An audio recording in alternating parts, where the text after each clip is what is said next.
Hello friends, बरायबाय Bodo Job Info official YouTube channel मोननै update डिफेन्सनि बेनो जाबाय डाइरेक्ट रिलि आसाम पुलिस बा नर्थ ईस्ट पुलिस नेफानि सो बिनिफ्राय डिफेन्स जब्सनि बागै आपडेट लाबोबाय थासिगोन देन बिनिफ्राय आसाम फरेस्ट डिपार्टमेन्टनि बागैबो नोंथांमोननो बेयाव आपडेट लाबोदों जे रिलिया माब्ला जागोन बेसेबां रानिं खालामनांगोन हाइटआ बेसेबां नांगोन एन्ड क्वालिफिकेसन बेसेबां नांगोन दा लोगोफोर गोबाव खालामा जों थांदिनो फैदो अफिसियेल साइडआव नेफानियाव बेनो जाबाय नर्थ ईस्ट पुलिस एकाडेमियाव डाइरेक्ट रिलि जानो थांगासिनो दङ जेराव 10 पासनिफ्रायनो नोंथांमोना साख्रिखौ मोननो हागोन जुदि नोंथांमोना क्वालिफाइड जायोब्ला दा नोंथांमोना भिडिअ नायनानै मोजां मोनोबा लाइक खालाम कमेन्ट्स खालाम जायफ्रानोखि डिफेन्स लाभार दा गोबाव खालामा जों फैबाय अफिसियेल साइडआव नेफानियाव बेनो जाबाय नर्थ ईस्ट पुलिस एकाडेमि फर्मा नोंथांमोना सेकेन्डआव दं डाउनलड खालामनो मोनगोन दायो जों नटिफिकेसन नायग्रोनोसै स' बिनिफ्राय लिंकआ डिसक्रिप्सनाव दङ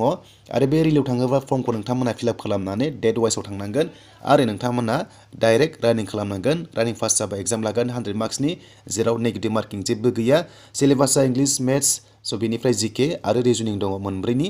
100 मार्क्सनि एग्जाम 2 आवार्स एग्जाम जागोन स' बिनिफ्राय बे पस्टआ ओरैबायदि दङ जायनाखि नोंथांमोना नैबे सिरियेल नाम्बार 1 निफ्राय स' बिनिफ्राय 9 सिम खारहैगोन अब्ला नोंथांमोना 12 डिसेम्बराव थांनानै फर्म फिलआप खालामनानै डाइरेक्ट रानिंआव थांबानो जाबाय मेघालयआव स' मेघालयआव जागोन आरो बे पस्टआ 33 नाथाय बारायगोननि चान्सआ दङ लिरना होखानाय दङ बे भेकेन्सिया मोनसे टेन्टेटिभ डेट मिन्स बारायनायनि चान्सआ दङ जुदि केन्डिडेटआ बारा जायोब्ला स' जायफ्रा इन्टारेस्टेड दङ नोंथांमोना खारै जायफ्रानोखि नोंथांमोना गोसो गैया थांनाङा गोसो दङबा खारै जाहाथे नोंथांमोना खाफाल गियोबा जाहाथे साख्रिया जायो आरो नोंथांमोना पोस्टिं जागोन हेडक्वार्टारावनो नेफायावनो अके जेराव आसाम पुलिस एबा एसआइ फोरनि ट्रेनिं बेयाव नर्थ ईस्टनिखौ खालामनाय जायो बेयावनो स' नोंथांमोनखौहाय रिलि होनाय जादों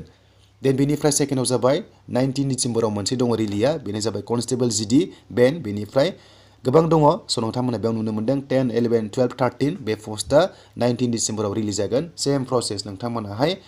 फर्म फिलआप खालामनानै डाइरेक्ट थांनानै डकुमेन्ट्स लानानै खारहैनांगौ दे अब्ला नोंथांमोना जुदि क्वालिफाइड जायोबा साख्रि मोननाय जागोन एग्जाम पास जाखांनानै मेडिकेल टेस्ट जानानै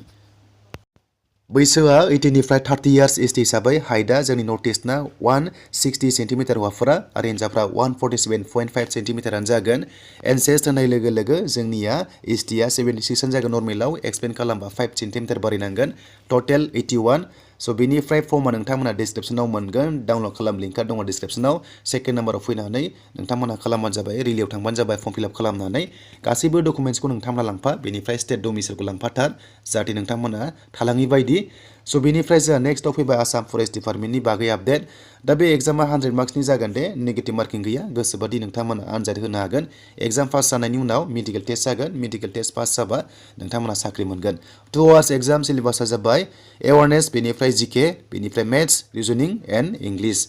दा नोंथांमोना बेखौ नुनो मोनदों नेगेटिभ गैखाया गोसोबादि एटेम्प्ट खालाम जाहाथे कारेक्ट जाबानो नाम्बार मोननाय बायदि स' बेनिफ्राय आसाम फरेस्ट डिपार्टमेन्टनि बागै आपडेट दा बे जाबाय नोंथांमोना गोबां नेगासिनो दं आसाम फरेस्ट डिपार्टमेन्ट बेटेलियनावहाय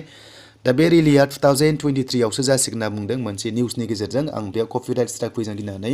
भिडिअ फुटेजखौ लायासै जाहाथे नोंथांमोना गाज्रि मोना खावलायबाय थ' बिनिफ्राय लोगोफोर नोंथांमोननि आसाम फरेस्टनि रिलिया 2023 आव जासिगोन एप्लाइआबो नोंथांमोना 2023 आव चान्सखौ मोननो हागौ बा नङाबा डिसेम्बराव चान्स मोननो हागौ नाथाय रिलिया 100% 2023 आव जासिगोन जेराव 10 पासफोरानो इलिजिबल जागोन हौवाफोर हिन्जावफोर गासैबो हागोन बैसोआ 18 निफ्राय 30 इयार्स नाथाय बारायनोबो हागौ